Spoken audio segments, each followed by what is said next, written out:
और कांग्रेस नेता राहुल गांधी आज बेंगलुरु दौरे पर जा रहे हैं, जहां वो वोट अधिकार रैली को संबोधित करेंगे। इस बीच कर्नाटक, महाराष्ट्र और हरियाणा में इलेक्शन कमीशन के सीईओ ने राहुल गांधी की शिकायत पर शपथ पत्र मांगा है। कर्नाटक के चीफ इलेक्टोरल ऑफिसर ने राहुल गांधी को एक चिट्ठी लिखी है और उनसे कहा है कि उन्होंने जिन वोटर्स के नाम, पते और पहचान को लेकर बड़ी गड़बड़ी का आरोप लगाया है, उसका प्रमाण शपथ पत्र के साथ दें। राहुल गांधी ने बड़े पैमाने पर वोटर लिस्ट में धांधली के आरोप लगाए तो इलेक्शन कमीशन का रुख कड़ा हो गया। कर्नाटक के सीईओ ने इस चिट्ठी में लिखा कि प्रक्रिया के तहत वोटर लिस्ट का ड्राफ्ट रोल नवंबर 2024 में और फाइनल वोटर लिस्ट जनवरी 2025 में कांग्रेस पार्टी को दी गई थी, लेकिन तब कांग्रेस ने कोई आपत्ति नहीं की और अब राहुल गांधी उसमें तमाम खामियों का आरोप लगा रहे हैं। जो आपका वोट है उसे हम पवित्र मानते हैं, होली मानते हैं, उसे चोरी किया जा रहा है। कौन सी फोर्सेस हैं आप जानते हो, कैसे हो रहा है हमने आपको अभी दिखाया। पहले 100% प्रूफ हमारे पास नहीं था तो मैं ऐसी बात नहीं बोल सकता था, झिझक के बोलता था,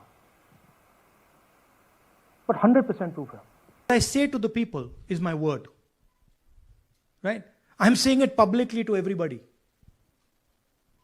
Take it as an oath.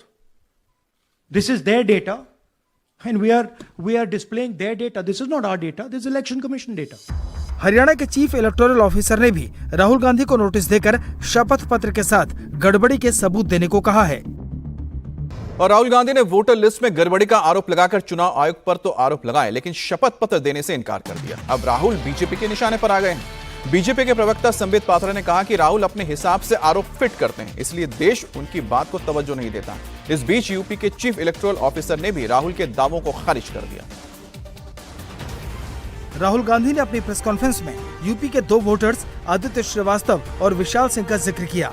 Rahul Gandhi ने दावा किया कि आदित्य श्रीवास्तव का नाम 4 जगहों की वोटर लिस्ट में है, जिनमें से एक जगह लखनऊ भी है।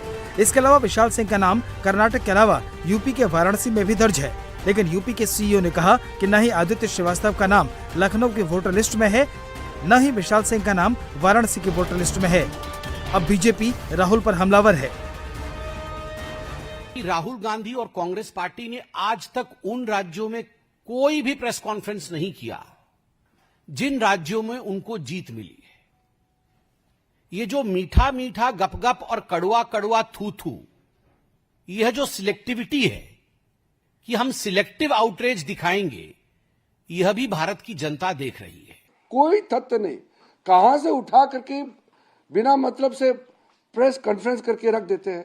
हमको मालूम है वो नकली प्रेजेंटेशन किसने बनाया है, लेकिन मैं इस छोटे छोटे हर मुद्दे पे अभी नहीं जाऊंगा। मैं सिर्फ इतना कहना चाहता हूं कि इलेक्शन कमीशन, चुनाव आयोग, सुप्रीम कोर्ट, इनको बार बार अटैक करना, प्रहार करना, ये सही नहीं है।